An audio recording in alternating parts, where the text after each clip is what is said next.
Hi hello everyone, welcome to my channel Crick speaks Telugu. ఈరోజు మనం India was New Zealand fourth T20 గురించి తెలుసుకుందాం. భీకర ఫామ్లో ఉన్న టీమిండియాని న్యూజిలాండ్ టీం ఈ యొక్క T20లో ఎలా ఆపుతుందని ఈ యొక్క వీడియోలో తెలుసుకుందాం. అలాగే ఇండియా బ్యాటింగ్ ఆర్డర్ కానీ బౌలింగ్ కానీ బీభత్సమైన ఫామ్లో ఉన్నారు. కానీ అంతా ఓకే, కానీ శాంసన్ యొక్క ఫామే టీమిండియాని కొంచెం ఇబ్బందిలోకి నెడుతుంది. సో ఇండియా అదే జోన్ కొనసాగిస్తారా, సంజు మళ్ళీ ఫామ్లోకి వస్తాడా అనేది యొక్క వీడియోలో తెలుసుకుందాం. Let's starts hour video.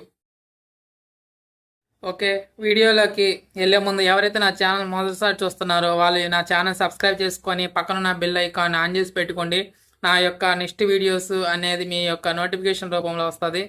So ఇక టాపిక్లోకి వెళ్ళిపోతే, ఇండియా వాజ్ న్యూజిలాండ్ 4వ T20 ఈరోజు ఈవినింగ్ 7 o'clockకి వైజాగ్లో జరుగుతుంది. ఈ యొక్క వైజాగ్ అంటే మనకందరికి గుర్తొచ్చేది full batting friendly track. Pitch చాలా అద్భుతంగా ఉంటుంది. ఎవరైతే ఫామ్లో లేరో వాళ్ళు ఫామ్లోకి రావడానికి ఉపయోగపడుతుంది. అలాగే బ్యాట్స్మెన్కి స్వర్గధామం లాంటిది ఈ యొక్క pitch. Full bouncy and flat pitch, భారీగా రన్స్ వస్తాయి. బౌండరీస్ చాలా లాంగ్ అయినా సరే రన్స్ మాత్రం చాలా భారీగా వస్తాయి. చక్కగా బ్యాటింగ్ మీదకి వస్తుంది. సో ఎవరైతే ఫస్ట్ బ్యాటింగ్ చేస్తారో వాళ్ళకి చాలా అడ్వాంటేజ్ ఉంటుంది ఈ యొక్క పిచ్. సో సెకండ్ ఇన్నింగ్స్లో డ్యూ ఫ్యాక్టర్ ఉంటుంది కాబట్టి ఎవరైతే టాస్ గెలుస్తారో వాళ్ళు ముందుగా ఫీల్డింగ్ ఎంచుకుంటారు. చేజింగ్కి చాలా ఉపయోగపడుతుంది. సో స్పిన్నర్స్కి కొంచెం సహకరిస్తుంది. బట్ ఫస్ట్ బౌన్సింగ్ ఎక్కువ ఉంటుంది కాబట్టి బ్యాట్స్మెన్ పవర్ ప్లేలో భారీ స్కోర్ చేసి ఎక్కువ రన్స్ పెడితే సో స్కోర్ని డిఫెండ్ చేసుకోవడం కూడా చాలా ఈజీగా ఉంటుంది. సో ఇండియా వచ్చేసరికి ఇండియా టాప్ ఆర్డర్ భీకర ఫామ్లో ఉంది. అభిషేక్ శర్మ, ఇషాన్ కిషన్, అలాగే సూర్యకుమార్ యాదవ్ చాలా అద్భుతంగా ఫామ్లో ఉన్నారు. అంతా ఓకే, కానీ టీమిండియా ఒక్క ప్రాబ్లం ఫేస్ చేస్తుంది. అదే Sanju Samson batting form. Sanju Samson batting form అనేది ఎందుకు తగ్గిందంటే, ఇంతకుముందు సంజు శాంసన్ T20లో రెగ్యులర్ ప్లేయర్. అంటే టాప్ ఆర్డర్లో అభిషేక్ శర్మకి సంజు శాంసన్ ఓపెనింగ్ జోడీగా ఉండేవాడు. బట్ ఎప్పుడైతే శుభ్మన్ గిల్ అతనికి కాంపిటీషన్గా వచ్చాడో, ఎవరైతే శుభ్మన్ గిల్ ఆల్ ఫార్మాట్స్కి ఒకే ప్లేయర్ ఉండాలని టీమిండియా ఫ్యూచర్ అని అనుకున్నారో, అతన్ని ఆస్ట్రేలియా సిరీస్లో అలాగే సౌత్ ఆఫ్రికా సిరీస్లో అతన్ని సెలెక్ట్ చేయడం, అలాగే ఏషియా కప్లో కూడా అతన్ని సెలెక్ట్ చేసి ఓపెనింగ్గా తీసుకోవడం వల్ల సంజు శాంసన్ యొక్క బ్యాటింగ్ ఆర్డర్ అనేది మారిపోయింది. అతన్ని టాప్ ఆర్డర్లో ఆడిస్తున్నారు, వన్ డౌన్లో ఆడిస్తున్నారు, అలాగే మిడిల్ ఆర్డర్లో ఫినిషర్గా కూడా ఆడిస్తున్నారు. సో వాళ్ళ వల్ల సంజు శాంసన్ యొక్క బ్యాటింగ్ ఫామ్ అనేది డిప్ అయిపోయింది. సో సంజు శాంసన్ ఎప్పుడైతే ఓపెనింగ్ నుంచి కిందకి, అలాగే ఇంకా కిందకి 5th position, 8th position, 7th పొజిషన్లోకి వెళ్ళాడో అప్పటి నుంచి అతని స్కోరింగ్ రేట్ అనేది చాలా తగ్గిపోయింది. అతను లాస్ట్గా 50 ఎప్పుడు కొట్టాడంటే 2025 ఏషియా కప్లో ఓమన్తో జరిగిన మ్యాచ్లో అతను హాఫ్ సెంచరీ చేశాడు. అంటే ఆ మ్యాచ్లో కూడా ఇండియా చాలా ప్రయోగాలు చేసింది. అంటే చిన్న టీం అనే కాబట్టి ఇండియా చాలా ప్రయోగాలు చేయడం వల్ల సంజు శాంసన్కి అతనికి వన్ డౌన్లో ఛాన్స్ వచ్చింది. సో ఆ ఛాన్స్ని అతను యూటిలైజ్ చేసుకొని ఏషియా కప్లో అతను హాఫ్ సెంచరీ చేశాడు. ఆ తర్వాత ఆడిన అన్ని ఇన్నింగ్స్లో కూడా అతను ఫెయిల్ అయ్యాడు.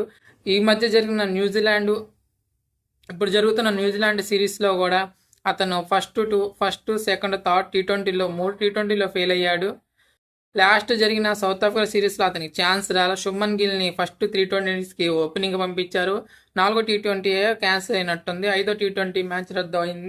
4వ T20లో బాగా ఆడాడు. 5వ T20 రద్దు అయిపోయేపాటికి శుభ్మన్ గిల్ ఎప్పుడైతే పక్కకి వెళ్ళిపోయాడు, ఇంకా సంజు శాంసన్ ఓపెనింగ్ వచ్చాడు. బట్ ఇప్పుడు ఇంకొక కన్సర్న్ ఏంటంటే, ఇషాన్ కిషన్ అతనికి కాంపిటీషన్ రావడం వల్ల అతను వికెట్ కీపర్ కూడా.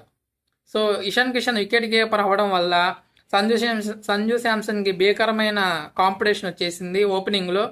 సో అలాగే మిడిల్ ఆర్డర్లో ఆడదామంటే మిడిల్ ఆర్డర్లో అతనికి రింకు సింగ్ నుంచి, శ్రేయస్ అయ్యర్ నుంచి, అలాగే తిలక్ వర్మ వచ్చారంటే తిలక్ వర్మ కూడా అతనికి మంచి కాంపిటీషన్ ఉంటుంది. సో అతనికి బ్యాకప్ వికెట్ కీపర్గా మిడిల్ ఆర్డర్లో జితేష్ శర్మ కూడా ఎప్పటికప్పుడు అందుబాటులో ఉంటున్నాడు.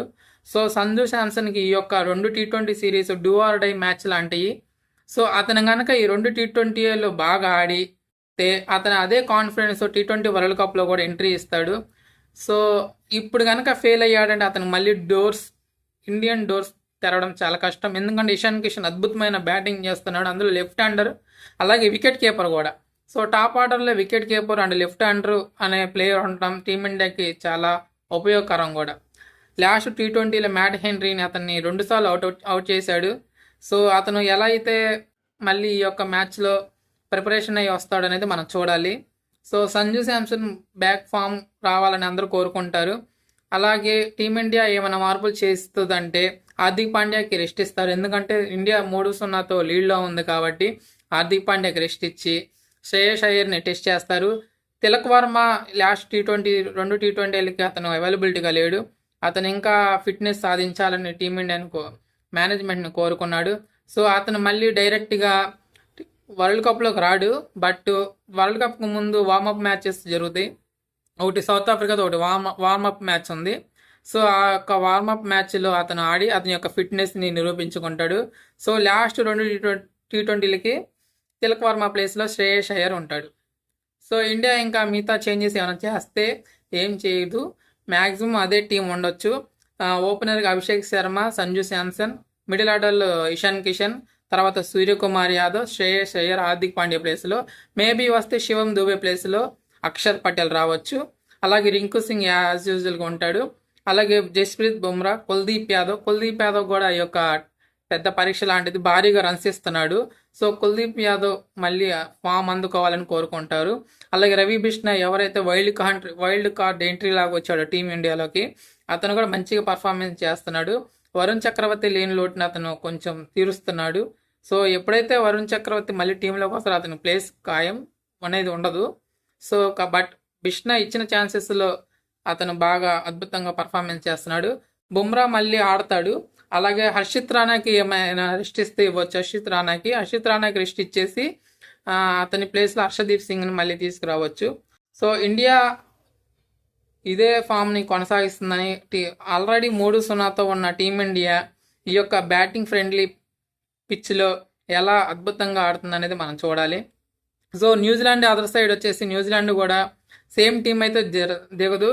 వాళ్ళు ఎవరైతే వరల్డ్ కప్ టీంకి అనౌన్స్మెంట్ చేశారో ఆ స్క్వాడ్ అయితే వాళ్ళు కొంతమందికి రెస్ట్ ఇచ్చి ఎలాగో సిరీస్ పోయారు కాబట్టి వాళ్ళు గెలిచినా ఓడిపోయినా పెద్దగా పట్టించుకోరు. సో వాళ్ళ ఫోకస్ అంతా వరల్డ్ కప్ మీద ఉంటుంది కాబట్టి వాళ్ళ మెయిన్ ప్లేయర్స్కి రెస్ట్ ఇచ్చి ఎవరైతే బెంచ్లో ఉంటారో వాళ్ళని టెస్ట్ చేసుకోవాలని న్యూజిలాండ్ టీం భావిస్తుంది. ఎందుకంటే ఏమైనా ఇంజురీస్ అవుతే మళ్ళీ పెద్ద మొదటిగా వస్తుంది కాబట్టి వాళ్ళ మెయిన్ ప్లేయర్స్ని కొంతమందికి రెస్ట్ ఇచ్చి ఎవరైతే బెంచ్ మీద ఉన్నారో వాళ్ళని టెస్ట్ చేస్తారు.